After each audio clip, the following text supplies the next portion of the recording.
Welcome to Solutions, where listening will leave you inspired by solutions to issues you or others you know may be struggling with in the public education system today. I am Olivia Wall, and I am humbled to welcome my guest today, Pamela Dawson, known by those who love her as Mama Dawson. Let me tell you a little bit about Pamela. Pamela's illustrious teaching career spans an impressive 28 years, with the last 17 at Desoto High School in Desoto, Texas. Her commitment to excellence has taken her students to incredible heights, including performances at renowned venues like Carnegie Hall, Hawaii, and even international tours in London, England. In 2023, Pamela was honored as the Grammy Music Educator of the Year.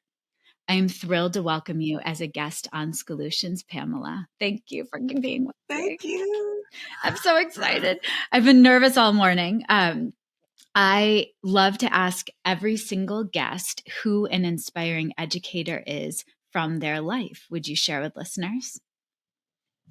So an inspiring educator would probably be my band teacher when I was in high school.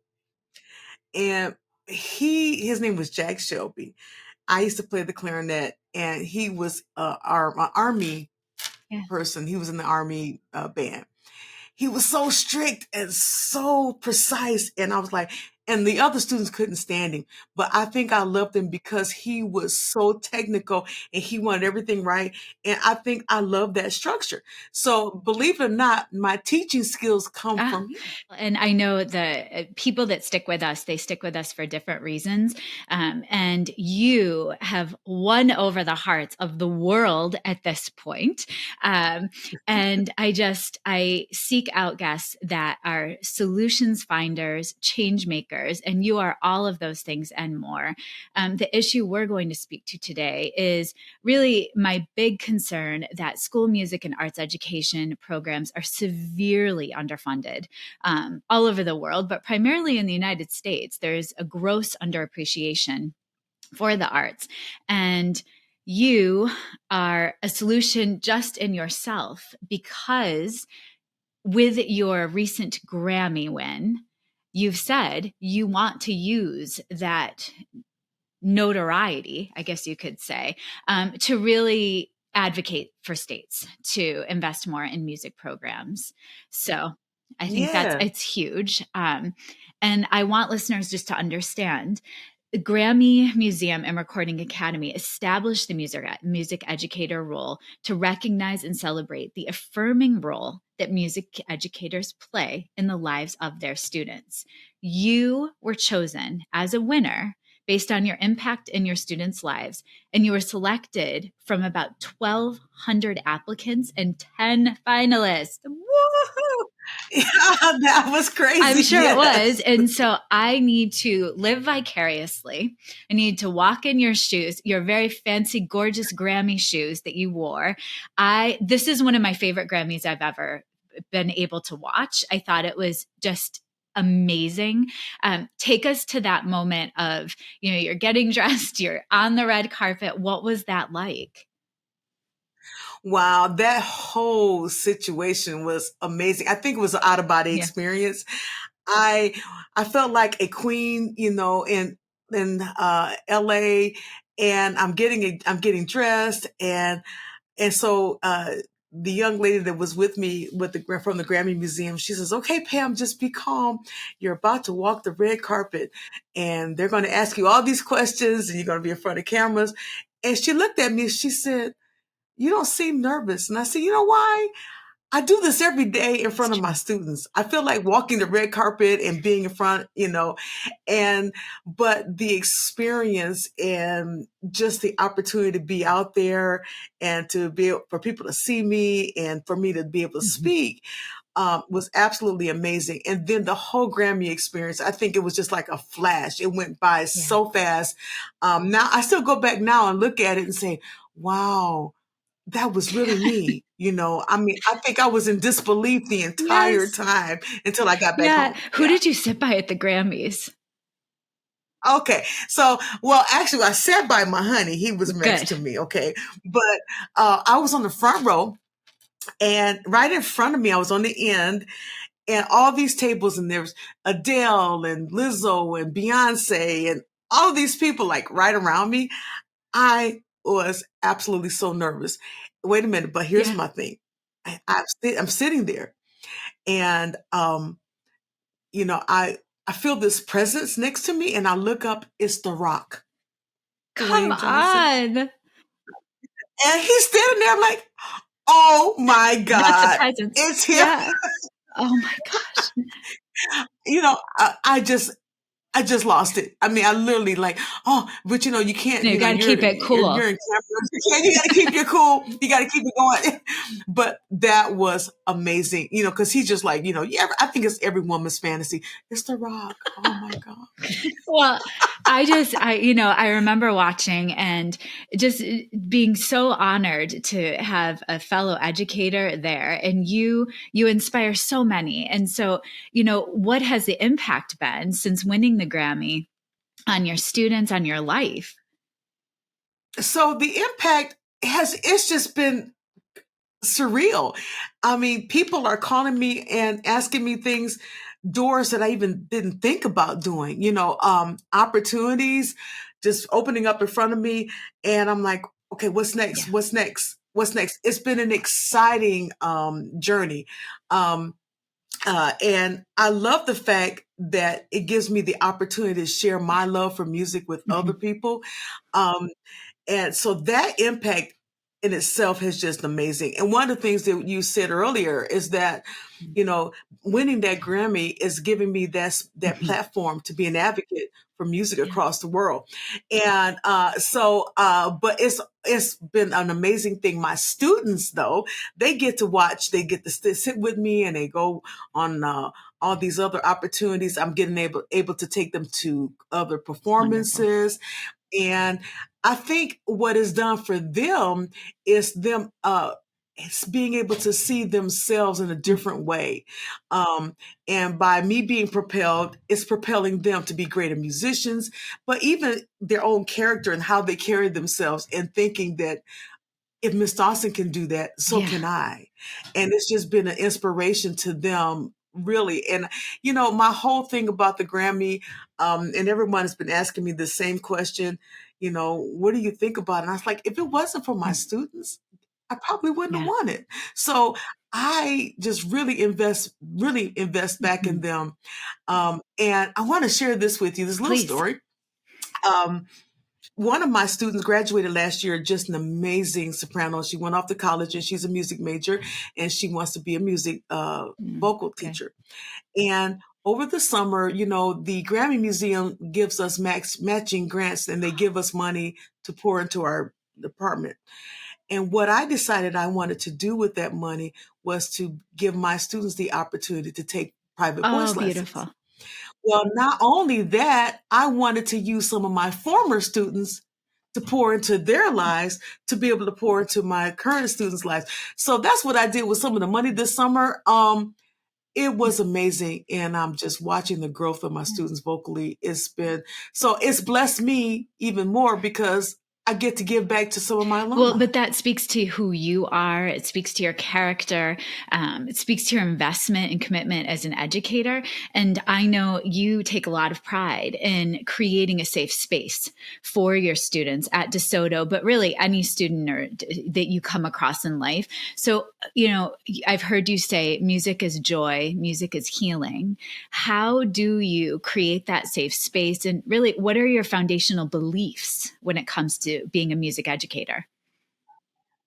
Well, when I first started, and I remember writing my philosophy of Yeah. music education, and I was like, so what is my philosophy? What is my basis? And what I derived from that was that passion and that I love that I had in music. I wanted to impart that into Mm. my students. And I realized that music education is essential to their success in academics and in Yeah. their lives. And so my thought was, what can I do to create that? And my mother, I have to go back to my mom. My mother had this big loving Mhm. heart, and I think I kind of Yeah. got that from Yeah. her. Okay, a lot. And my safe space comes from my students Mm. believing in me and trusting me, and that I create that atmosphere that is open, is free. They can be who they are, and there's nobody to Mm. judge them. And when they come into the choir room, it's our Yeah. space, and they can say what they want to. And then, so when I create that space and that nurturing space, now I use that whole thing with music. And then we start doing a lot of things there, which create that healing Yeah. process. And that's one of the things that I love talking about now is how can music heal, mentally, Mhm. physically, the entire process. And it kind of even opened up more doors for me to even study music therapy Oh, even more. that's amazing. That's amazing. Um, I think too, I've watched many an interview with you, and I think it's amazing when I hear you talk about cross content connections when it comes to music. So you're at DeSoto High School. How do you collaborate with your colleagues across other content areas during the day or during the week? So what I talk to them about is, hey, use music to start your class. Play a song. Math teachers, go on YouTube and get a little Mm. jingle or something that you're going to, a subject that you're going to Mhm. talk about. Because what's going to happen is that they're going to retain it even Mhm. more because they hear it Yeah. in the song. And then it's a attention grabber. But what I try to do in my classroom as far as collaboration is to get them to understand that the uses of the math and the Yeah. physics and the history, because of course in my classroom we do it all. But if they can understand Mhm. application, why do I need that? And the other teachers say that we're losing our students, and I'm saying you're coming at them the Yeah. wrong way. You have to get something to grab their Mhm. attention. And right now, you know that everyone walks around with earpods in Yes. their ears, listening to music Yeah. all day. And we know the effects of music and how it Yeah. affects the brain. So, what can you do in your Mhm. classroom to use that same content and bring it over? And you'll have a more effective classroom. You know, I will be presenting at the Texas Music Educators Conference in February 8th at 2 p.m. And I'm doing a workshop called Bringing Music to Life in the Classroom, in the music classroom. Ah. And I'm talking about how I deal with Mm. text. I am really, really strong when it comes Yeah. to literacy. Yes. And I love taking text apart poems. And I love saying, well, what is the meaning behind this? Yes. And what do you feel when you read it? And how does it relate to you? And is there a dual meaning? Or, you know, a lot of times it can be abstract, but sometimes it's straight to the Yeah. point. And then what I do is that text. And then I'm like, okay, so listen to the music behind Mm. it. The composer literally took the music and said, I'm going to create this burst of light right here or Um, whatever, you know, we're doing this piece called Armistice 1918, and it's about the after the war. mm. Um, and it says everyone sang, and I'm talking about that sigh of relief Oh, that the war is over yeah. because the choir says, ah, Mm. okay. And so we're really delving into text. And so I'm going to talk about that at the conference on February 8th. If you Awesome. want to come to the Texas Music Educators Conference, Awesome. you'll see me there. That's exciting. February 8th, 2024, which is crazy to think of, but it's right around the corner. It's right around the It corner, is. but I'm excited about Yeah. that workshop, It's really. going to I be am. wonderful. I think, too, getting to the heart. My younger son is taking a music appreciation class this year, and it was phenomenal the first couple of weeks of school to have him come home at the dinner table and explain all of the meaning behind the lyrics of the songs. And he was so excited about knowing the thinking and how, what it was supposed to leave listeners with, that overall message. That's what we're going for as ELA teachers. That's what we're trying to get students to understand in history classes. There's a meaning behind these words. It's poetry in motion, Yes. I guess you could say, right? Um, it Yes, it is. is. And I think, I always wonder about what inspires teachers. Do they know they want to be teachers from a really young age, or is it a second career? And you started, I think, playing piano at the age of 7, maybe. I Right, with started, your yes. dad's tutelage, and then but you had a whole other career. The teaching is a second career. So talk to us, like, what made you choose to go into teaching after your other career had started? So my story is I've always loved music, and I wanted to be a music major. I switched, went into business because my dad said there's no money in music. Okay. My mom said you should be a teacher, and I'm like, Mom, I don't want to teach. No, no, no, no, no, no. Don't Yeah. want to deal with kids. And so I did start a career in business. I was an administrative assistant, and I was in computer information systems. So that was my Mm. first career. And but I did study music in school. So Yeah. that's the funny part in college. But what brought me to the classroom actually was my daughter. She was 8 years old, and she came home from school, and she was like telling me about the things that were happening in Hmm. her class. And I was not happy. Okay. Okay. As a mother, I was not happy. I was like, oh, no, we can't have this going on in school. So my thought was, well, I need to come up there and see what's going on. So guess what? I quit my job. And I went up to the school and said, I want to volunteer in my daughter's Wow. class. And I started volunteering in her class, and we made such a big impact. I actually helped the teacher a lot, and so we made this fun atmosphere. She loved it. The kids loved it.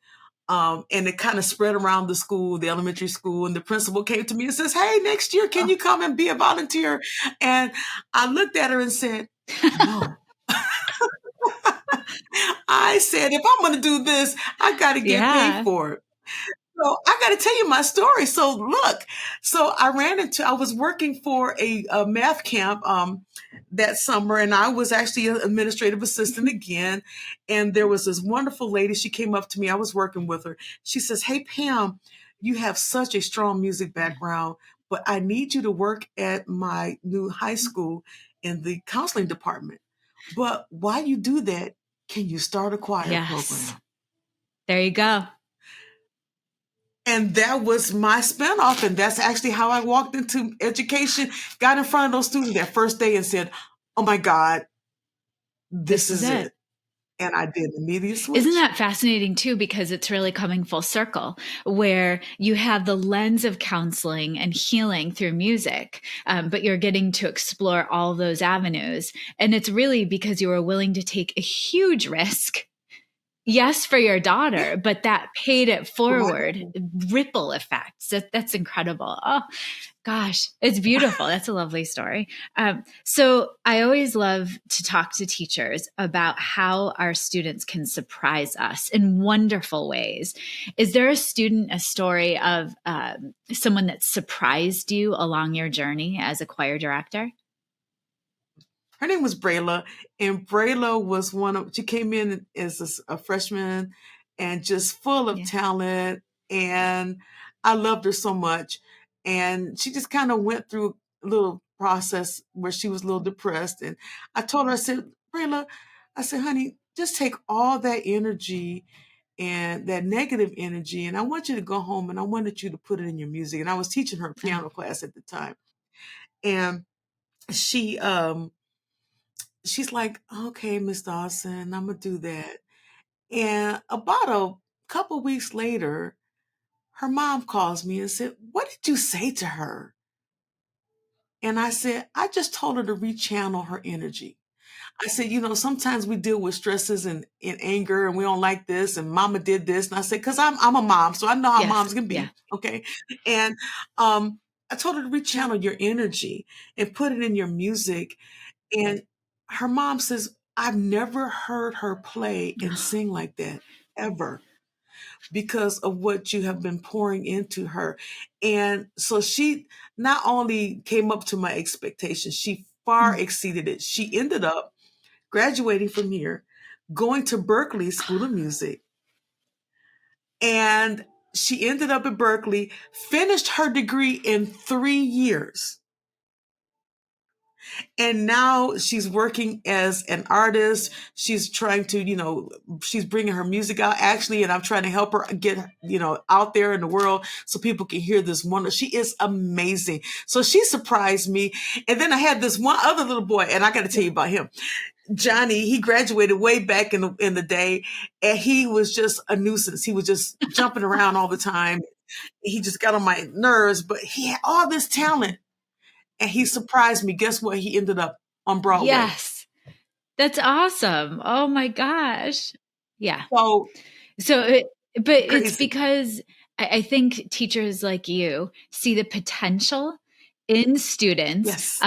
Yeah, they may be acting out for whatever reason. They need something, but if you see every student's potential and what they can offer the world, that conversation you had with her, it changed the trajectory of her life.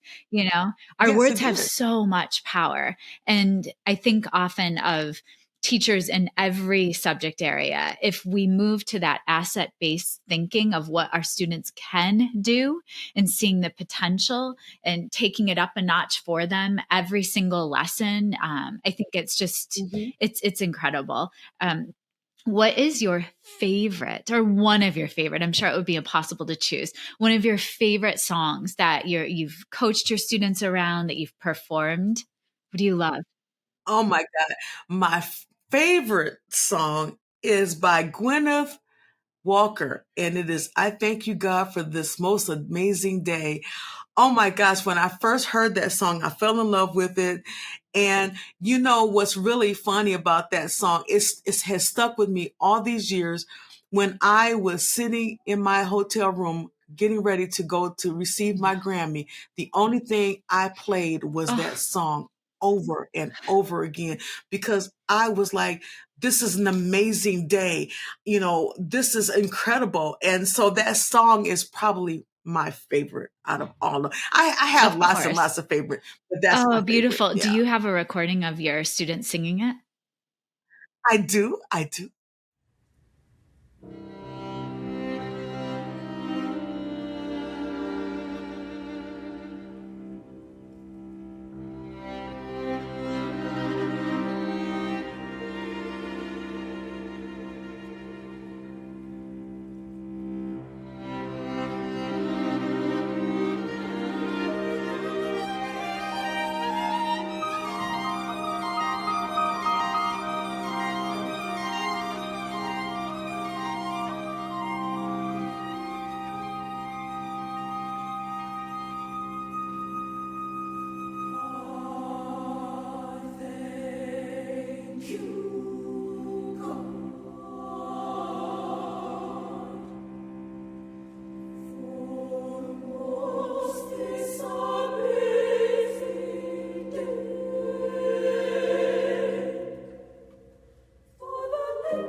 gorgeous. So I know that we both fear the way that music and arts education is being cut in every way, shape, and form. It's poured into other content areas, and then students that could thrive with music education and in turn everything else in their life, they're just missing out. It creates gross inequities. And so, how are you using your Grammy win to advocate for a shift? Why is music worthy of this investment in your mind? Well, I think for us, it's really important to educate our I want to say our administrators, our legislation, because what happens is they don't understand the value of the music in the Yeah. school. They don't understand that most students look forward to fine arts to come to Yeah. school every day. It's for that music class. We are the ones that motivate them, and because we do, they're stronger. They have more grit. They have more perseverance. They learn teamwork. Their social emotional skills are better than everybody else. Their testing scores are better. And if we can understand that and we can get our legislation to really lock in and say, hey, let's not cut this. I mean, it's it's like chopping off Yeah. your head. Yeah. To me, it is. And music is that important, and especially in social emotional learning, especially with dealing with coping skills. Okay, and it really takes a big Mhm. role in their Yeah. development. And so I would love to just go around the country and speak and say, I kind of, I'm a GG, I'm a grandma, so I have a little 4-year old granddaughter. But I'm like, I'm like the Lorax from Dr. Seuss. I speak for the trees. Okay. I speak for music. I want us to go and say, no, let's not cut this. It is so hard for Yeah. music programs. We have to fundraise. We have to, ask for contributions, which I do all the time because it's like we don't have that funding. And I think here in Texas, they're talking about uh, it was a bill that was trying to help the fine arts department, just like they pour into the athletics department, just the same way into the fine arts. And I'm really, really praying that our senators and our legislation here in Texas will hear that and will work on that because we really do need the Well, funding. Pamela, if they're going to hear it from anyone, it should be you. It should be They me. have a resident Grammy winner in their state. They should listen. You know what you're talking about. And you also have a spectacular website. It's beautiful. And I want folks to know about it. What projects do you have coming up that we can look forward to? And how would you love us to get in touch with you moving forward? Well, my website is PamelaElizabeth.com. And of course, my full name.com. And my projects, things that I'm about to create now is I'm just starting a 501c3 organization, and it's called Difference Makers.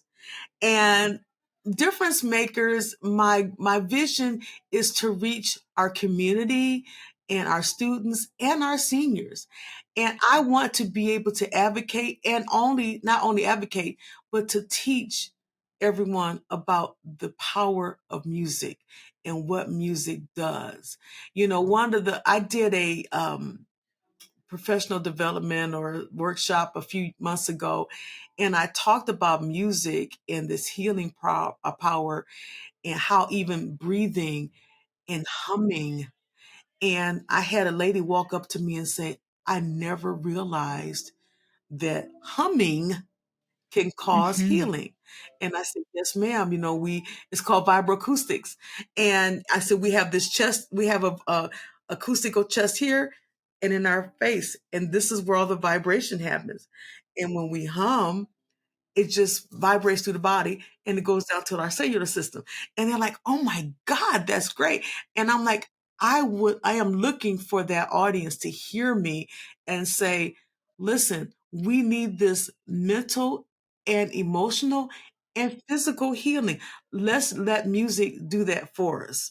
And so PamelaElizabeth.com was created so everyone could come and find me there, being able to reach out to me and say, hey, I would love for you to come and speak or be a guest speaker or consultant and teach me a little bit more about what is coming up.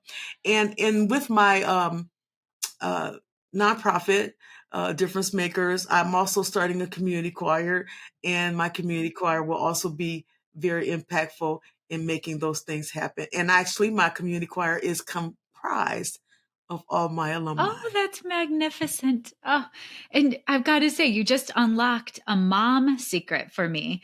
For my entire life, raising my two sons with my husband, we always gauged a barometer of their happiness or them being okay if they're humming, right? And oh Yes. my gosh, that makes so much sense. So thank you for teaching me.